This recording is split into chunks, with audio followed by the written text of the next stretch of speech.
আল্লাহতে বিশ্বাস এবং রসুলের সঙ্গ ধারণ, এই বিষয়টা সূরা তওবার ৮৬ নম্বর আয়াত। আল্লাহতে বিশ্বাস করলো এবং রসুলের সঙ্গ ধারণ করলো। এই আয়াতটাকে রসুলের সঙ্গ ধারণ বলতে আমরা যদি মোহাম্মদ সাল্লাল্লাহু আলাইহি ওয়াসাল্লামকে এখন যারা রসুল বিশ্বাস করে মুমিন দাবি করছি, তাহলে রসুলের সঙ্গ ধারণ, মোহাম্মদ সাল্লাল্লাহু আলাইহি ওয়াসাল্লাম যদি আমাদের জন্য রসুল হইতে তার সঙ্গ ধারণ করা এখন আমাদের পক্ষে সেটা সম্ভব হচ্ছে না। বিধায় আল্লাহর সাথে রসুলের সঙ্গ ধারণের মাধ্যমে মুমিন হওয়ার যে নির্দেশনা সূরা তওবার ৮৬ নম্বর আয়াতে, সেটা আমাদের পক্ষে সম্ভব হচ্ছে না। তাই তো বাবু খেয়াল করো। এরপরে দেখা যাচ্ছে যে সূরা তওবার ৮৮ নম্বর আয়াতে বলছে রসুলের সাথে, মানে রসুলের সাথে রসুল এবং রসুলের সঙ্গে জান এবং মাল দিয়ে জিহাদ করা।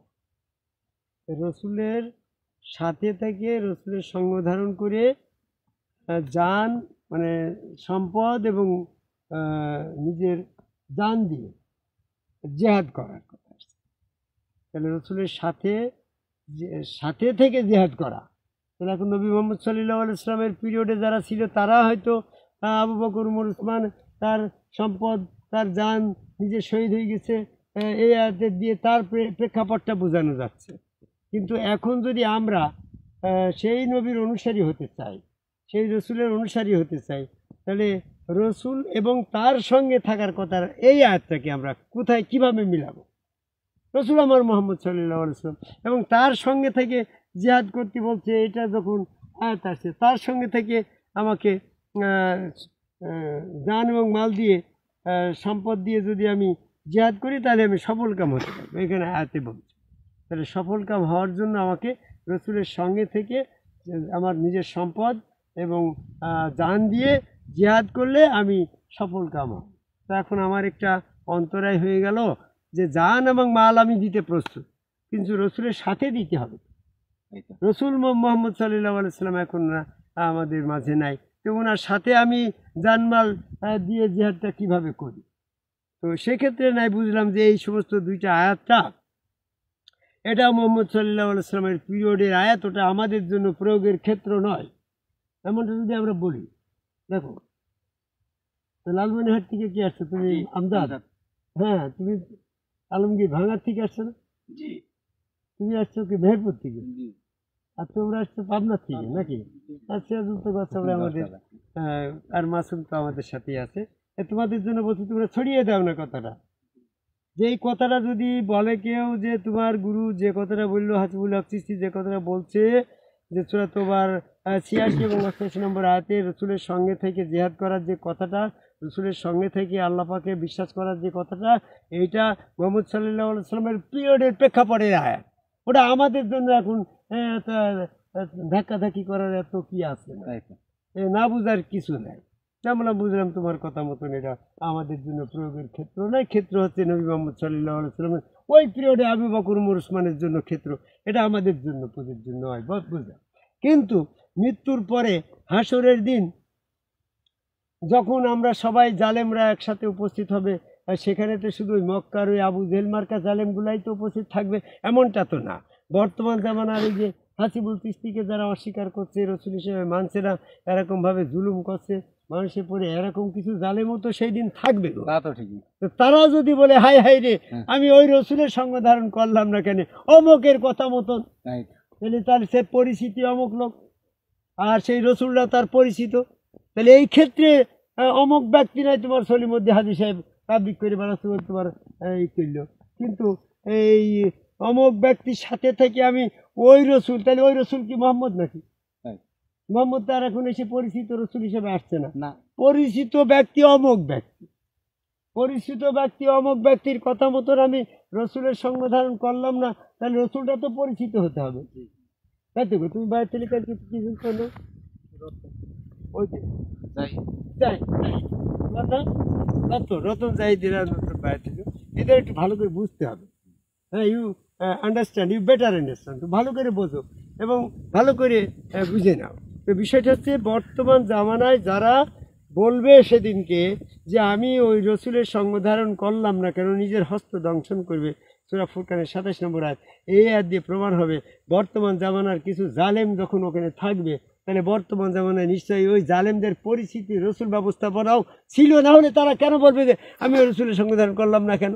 কি গো মাসুম, তুমি তো বিষয়টা বুঝতে পারছো? তাহলে বর্তমান জামানার রসুল কিনা?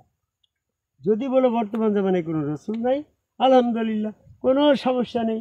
বর্তমান জামানায় যদি রসুল না থাকে তাহলে ফাঁকা মাঠে গোল চলে গেল। সূরা বনী ইসরাঈলের 15 নম্বর আয়াত বলছে না, রসুল না পাঠিয়ে আমি কাউকে শাস্তি দেবো না। এখন মোহাম্মদ সাল্লাল্লাহু আলাইহি ওয়াসাল্লামের পর থেকে আর কোনো রসুল এখন আমাদের শাস্তি দেওয়ার কোনো বিধানই নাই। আমরা ফাঁকা মাঠে একেবারে ডাইরেক্ট চলে যাবো, আল্লাহ পাক যদি আমাদের শাস্তি দিত। তাহলে আমরা এটা বলতাম যে আমাদের কাছে রসুল পাঠাইলে না কেন, পাঠাইলে আমরা মুমিন হতাম।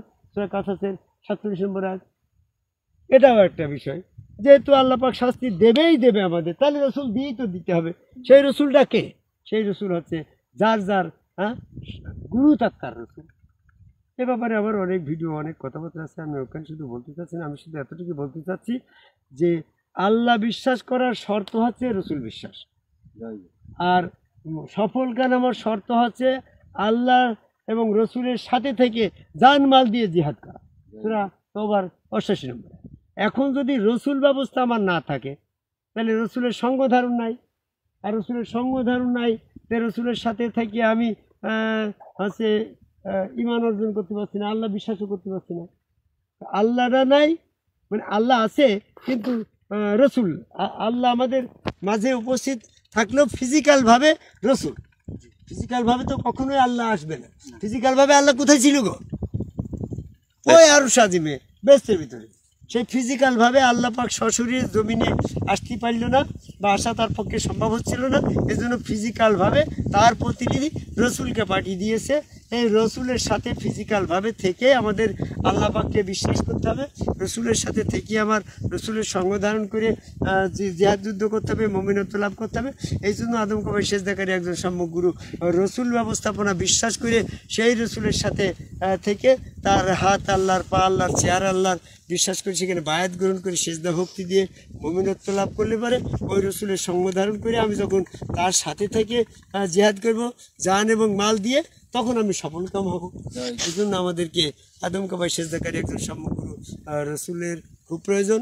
সেই রসুল ব্যবস্থাকে বিশ্বাস করে নিয়ে সেখানে বায়াত গ্রহণের মাধ্যমে শয়তান থেকে পবিত্র হয়ে মুমিনত্ব লাভ করে সফলকাম হওয়ার আহ্বান করি। চুয়াডাঙ্গা জেলার আলমডাঙ্গা উপজেলার বেলগাছি ইউনিয়নের কেদারনগর গ্রাম, সেটা আমার নিজের গ্রাম।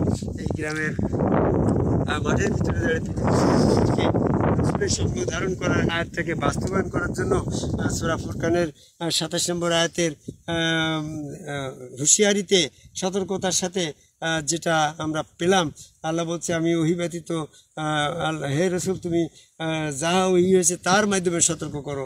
মুহাম্মদ সাল্লাল্লাহু আলাইহি ওয়াসাল্লাম ওহী ব্যতীত কাউকে কোনো বিষয়ে সতর্ক করে না।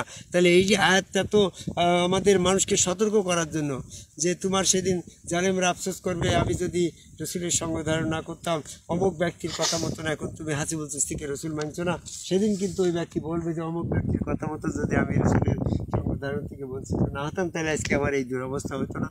তো আমি সেই প্রেক্ষাপটকে স্মরণ করে পৃথিবীর সকল মানুষকেই এই রসুল তত্ত্বে বর্তমান রসুলের বিশ্বাসী হওয়ার আহ্বান করে আমার কথা শেষ করি। জয় গুরু।